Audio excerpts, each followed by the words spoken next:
ಪರಮಶ್ರೇಷ್ಠ ಧರ್ಮವೆಂದರೆ ಅದು ಸೇವೆ ಅಂತಾರೆ.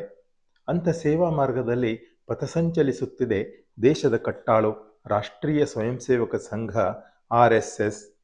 ಮಾತೃಭೂಮಿಯ ಗಡಿ ಕಾಯಲು ನಮ್ಮ ಮೂರೂ ಸೇನಾ ಕ್ಷೇತ್ರದ ಸುಪುತ್ರರು ಕಟಿಬದ್ಧರಾಗಿ ನಿಂತಿದ್ದಾರೆ. ಅದೇ ಮಾದರಿಯಲ್ಲಿ ದೇಶದ ಗಡಿಯೊಳಗಿನ ಅಂದರೆ ಮನೆಯೊಳಗಿನ ದ್ರೋಹಿಗಳ ಹೆಡೆಮುರಿ ಕಟ್ಟಲು RSS ಸಿಪಾಯಿ ಧರ್ಮದ ಜೊತೆಗೆ ರಾಷ್ಟ್ರಧರ್ಮವನ್ನು ಪಾಲಿಸುತ್ತಿದೆ ಎಂಬುವುದು ಭಾರತದ ಮಾತು. ಇಂಥ ಮಾನವತೆಯ RSS ಸೇವಾ ಧರ್ಮದ ನಡೆಗೆ ಮೊನ್ನೆ ವಯನಾಡಿನಲ್ಲಿ ನೊಂದವರ ಜೀವ ಉಳಿಸಲು ಹುಲ್ಲುಕಡ್ಡಿಯಾದದ್ದೇ ಇದರ ಪ್ರತ್ಯಕ್ಷ ದರ್ಶನಕ್ಕೆ ಮಾದರಿಯಾಗಿದೆ.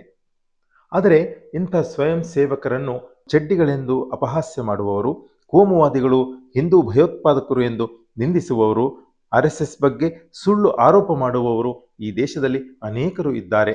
ಆ ಸಾಲಿನಲ್ಲಿ ಕಾಂಗ್ರೆಸ್, ದ್ರಾವಿಡ ಪಕ್ಷಗಳು, TMC ಸೇರಿದಂತೆ ಹಲವು ರಾಜಕೀಯ ಪಕ್ಷಗಳು ಪ್ರಮುಖವಾಗಿ ಈ RSS ವಿರುದ್ಧ ಅಪಸ್ವರವನ್ನು ಎತ್ತುತ್ತಲೇ ಇರುತ್ತವೆ. NCERT ಮುಖಾಂತರ ಸಾಂಪ್ರದಾಯಿಕ ವಿಚಾರಧಾರೆ ದೇಶದ ಜನರ ಮೇಲೆ ಹೇರಲು RSS ತನ್ನ ಮತ್ತೊಂದು ಮುಖವಾದ BJPಯನ್ನು ಬಳಸಿಕೊಳ್ಳುತ್ತಿದೆ.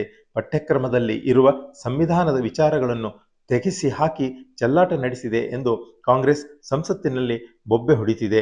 ಇಂಥ ದಾಖಲೆ ರಹಿತ ಅಂತೆಕಂತೆಗಳ ಕಾಂಗ್ರೆಸ್ಸಿನ ಅಪ್ರಬುದ್ಧ ಟೀಕೆಗೆ BJP ಸದನದ ಮೂಲಕವೇ ಕಿವಿ ಹಿಂಡಿ ಪಾಠ ಕಲಿಸುತ್ತಿದೆ. ಅಲ್ಲ, ಸರ್ಕಾರದ ನೀತಿಗೂ NCERT ಪಠ್ಯದ ವಿಚಾರಗಳಿಗೂ RSSಗೂ ಎಲ್ಲಿಂದೆಲ್ಲಿಯ ಸಂಬಂಧ ಅಂತಲೇ ಅರ್ಥವಾಗ್ತಾ ಇಲ್ಲ. ಅದೇನೋ ಹೇಳ್ತಾರಲ್ಲ, ಕುಣಿಯಲು ಬಾರದಿದ್ದರೆ ನೆಲಡೊಂಕು ಅಂತೆ.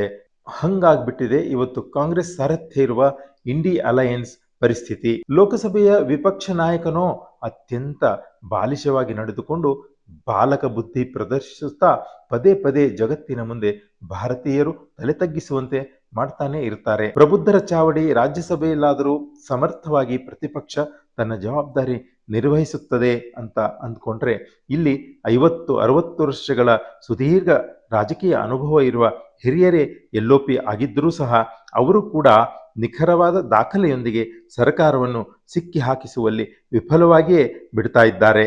ರಾಜಕೀಯದಲ್ಲಿ ಹಿರಿಯಣ್ಣ ಎಂದೇ ಕರೆಸಿಕೊಳ್ಳುವಂತಹ ವಿಪಕ್ಷ ನಾಯಕರು ಸಹ ರಾಗ 2 ಅಂತೆಯೇ ನಡೆದುಕೊಳ್ತಾ ಇದ್ದಾರೆ ಅನ್ನುವುದೇ ಎಣಿಸಲು ಸಾಧ್ಯವಿಲ್ಲದಂತಹ ವಿಚಾರವಾಗಿದೆ. ಮೊನ್ನೆ ವಯನಾಡು, ಅದರ ಮೊದಲೇ ಶಿರೂರು ಪ್ರಕೃತಿ ದುರಂತದಲ್ಲಿ ನೊಂದ ಜನ ಜಾನುವಾರು ಕಾಪಾಡಿ ಎಂದು ಕರ್ಕಶವಾಗಿ ನೊಂದು ಕೂಗುವ ಮೊದಲೇ ಇದೇ ಚಡ್ಡಿಧಾರಿ ಲಾಠಿಯೇ ಅಸ್ತ್ರವಾಗಿ ಹಿಡಿದು ಸ್ವಯಂ ಸೇವಕರು ಪ್ರಕೃತಿ ದುರಂತದ ಪ್ರಪಾತದಿಂದ ಜನರನ್ನು, ಜಾನುವಾರುಗಳನ್ನು ಬದುಕುಳಿಸಲು ಕೈ ಹಿಡಿದು ಮೇಲೆತ್ತಿ ಸಹಾಯ ಮಾಡಿದ್ದಾರೆ.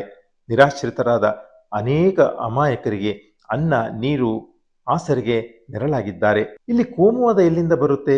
ಇದೇ ಅಲ್ಲವೇ ಸೇವೆ? ಇವರೇ ಅಲ್ಲವೇ ಸೇವಕರು? ಇವರೇ ಅಲ್ಲವೇ ನಿಜವಾದ ಹೀರೋಗಳು?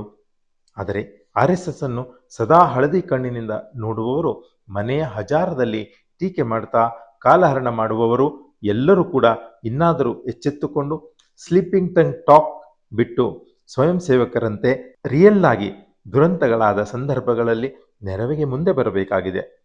ಹಾಗೆ ಮಾಡಲು ಇವರೆಲ್ಲ RSSನಿಂದ ನೀತಿಪಾಠವೂ ಕಲಿಯಬೇಕೆಂದೆನ್ನಿಸುತ್ತದೆ. ಬ್ಯೂರೋ ರಿಪೋರ್ಟ್, ವಿಶ್ವ ಪ್ಲಸ್ ಟಿವಿ. ವಿಶ್ವ ಪ್ಲಸ್, ಜನಹಿತಕ್ಕಿದು ಜ್ಞಾನದ ಜಾಲ.